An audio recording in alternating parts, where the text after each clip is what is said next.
Eric Sheridan from Rust Belt Basketball Coaches Network. Hope everybody's having a great day.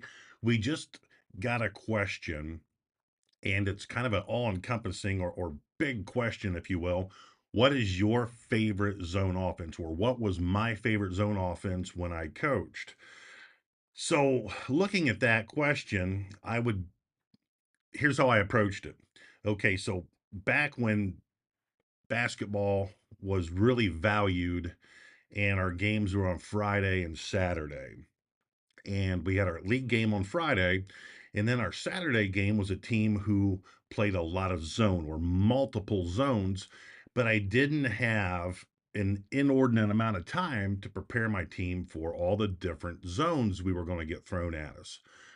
So we had two. This is my favorite, and this works against 1-3-1, 1-1-3, 2-1-2, 2-3, 1-2-2, or 3-2, and even matchup zones.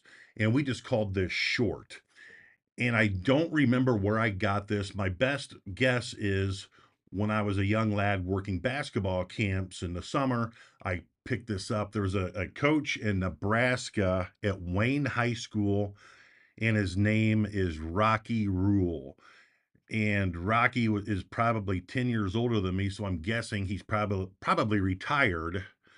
Um, but he was like a wealth of information. And if you know anything about Nebraska and Iowa and Kansas, and those states are a little bit further west than us here in the Rust Belt, they take high school athletics, primarily basketball, boys and girls, and then volleyball, and then wrestling. They take those things super serious. So, anyway, my best guess is I got this from Rocky Rule, who was not only a fantastic teacher of the game, but a Princeton offense guru and also a special situations encyclopedia, a human encyclopedia. Anyway, so here's the premise behind short.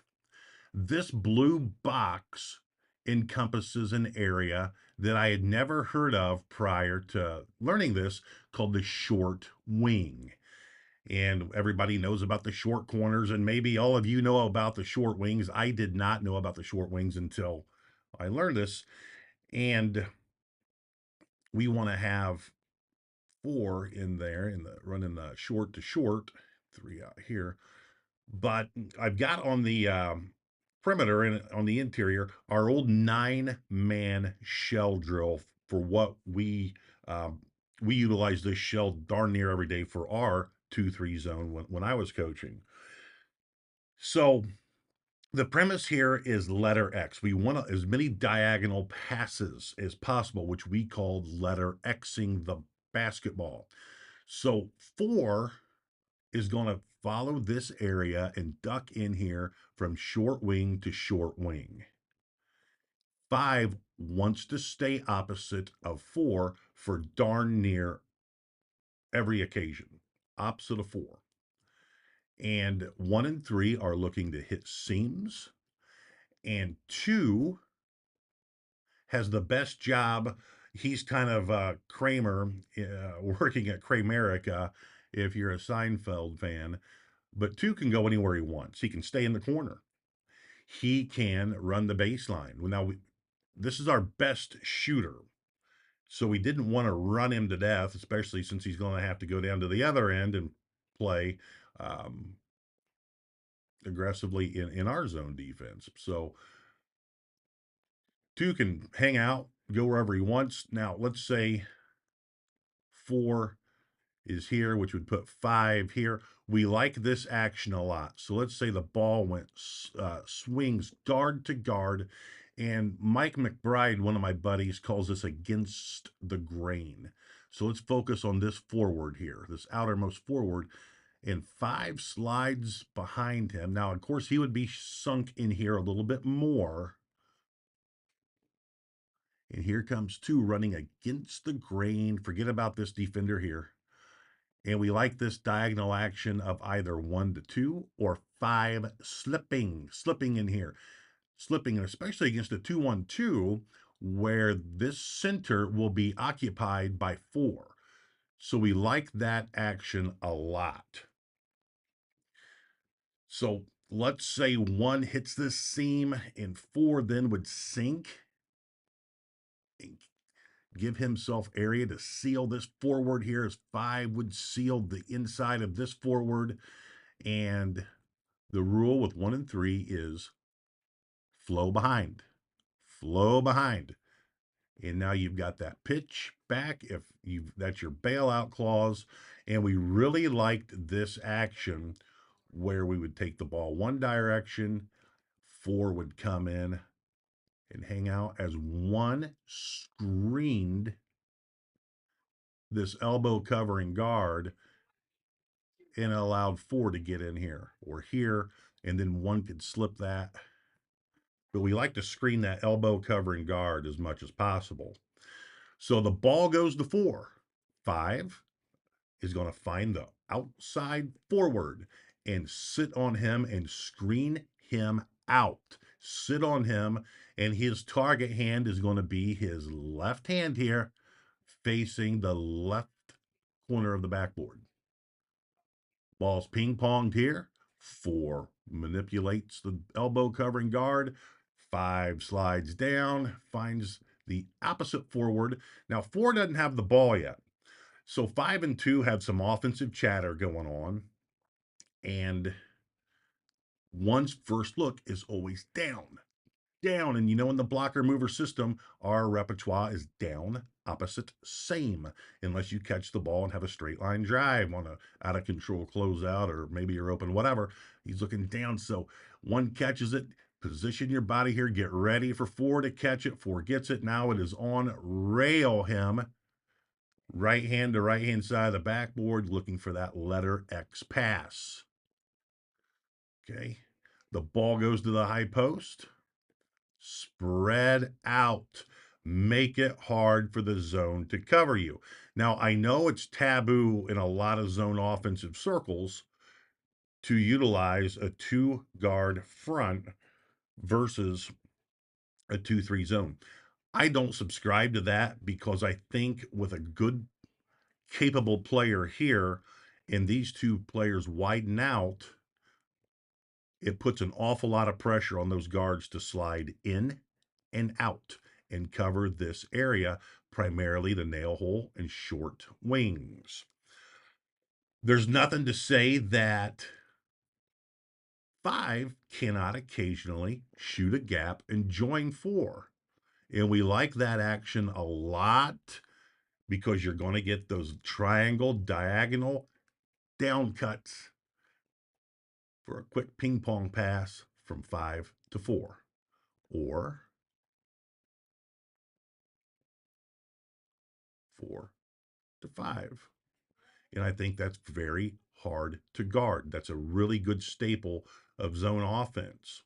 What about 2 getting the ball? Okay, 2 gets the ball. And now you've got America's zone offense repertoire. Where we're here, the ball goes here. You've got your short corner duck in, or the ball goes to the short corner from 2, and there's your roll down. And I know those things have been around for 1,000,000 years, and they'll be around for another 1,000,000 years because they work. They're highly effective, highly effective. Okay, so here's something for you that might be new in regards to zone offense. And we call this follow behind, or I'm sorry, follow down, follow down. We call this action when the ball's in the short corner a roll down, rolling down to the basket. A follow down is when the ball goes to the short corner. There's your roll down, and the nearest player to the roll down player follows behind him right there immediately. So looking at the roll down, you're looking here for a nice elbow jump shot with great rebounding position, or the second part of the follow down is diagonal. Once 3 follows 4 down, 5, of course, is probably going to get trapped here. He's looking here first, here second, and if not, he is blistering that basketball opposite diagonally to one before that trap can get there and really wreak havoc. One now has a shot, he can penetrate, all of those things. And four on that follow down is finding the weak side forward in anticipation of the shot. Now he's got premier inside position for an offensive rebound, or the drive, which means the center's going to have to stop that. And now four has already put himself in a preemptive striking position to seal that outside forward, as is five doing the same thing. And now one would have options here. Now, of course, three would go diagonal in there, and there's your bailout clause. Okay. So that's a real basic breakdown of what we called short. I hope that you don't take the simplicity of this and disregard it automatically. Our kids really liked this because it's more of a motion concept, which fit in with our blocker mover man to man stuff. And there's a lot of freedom and just a few rules. So our kids really like this, and it's hard to defend when ran properly. So when our alumni came in to play against our players, this is the offense I wanted them to utilize, because I think it puts the defense in a lot of positions to A, break their practice habits, and B, pay the price for playing fundamental zone defense with standard ball oriented slides. Okay. But I guess the last thing I didn't cover is what happens if the ball is entered to the nail hole. So there is no weak side per se for five. Then he sits on the same side forward and gets him, and we spread up top as typical. So first look, second look, and then of course that forward has to sprint out and get him, and then two would have a nice ping pong pass down to five on the blocks. And then if the pass came in the front from one, we want it to go out the back to three under pressure. We don't want to go back out to the same side necessarily. So our next video, I'll break down 32 for you. And that's another zone offense that was all encompassing for us. We could run it against anything. And another thing I want to mention before I fail to do so is this is also really good against a half court trap. And what we did is we just brought everybody up, volleyball line here. Everybody comes up, get two out of that trap area. So his lane now is the bottom of the volleyball court and the bottom of the short wing box. And those are his new boundaries. We don't want him in the corners versus a half court trap. And then five moves up to the middle of the two free throw, the bottommost free throw hash marks. In fours, box would extend up here. So he would have a larger, what we called short wing box to operate in. So I hope you get something out of that. I know we got a lot of miles out of it. And I know I say this a lot, but I'll be remiss if I don't. When I talk to you about zone offense or man offense or any of those things, I'm coming at you from a standpoint of this worked against the best I saw in my career. Dave Boyce's 1-1-3 zone. Dave, of course, is the longtime head coach at Perrysburg. It is a grinder. It's a very, very, very difficult zone defense to break down. It's tough. Coach Malby's 2-3 zone. Brian Borchard's 2-1-2 when he was the head coach at Anthony Wayne was ridiculously difficult to play against. I've been trying to think of his name all morning. In Lake Station, Edison in Northwest Indiana, I believe his first name was Mike. I cannot remember for the love of Christ his last name, but his 2-3 zone was just Basil-esque, I will say.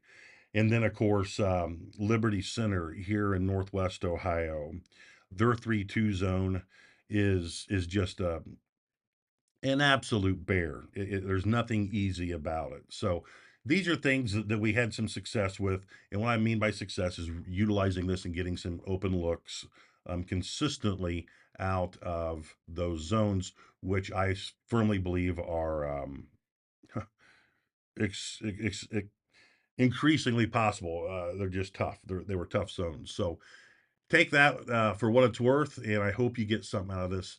Have a great rest of your week, and good luck this weekend. God bless you.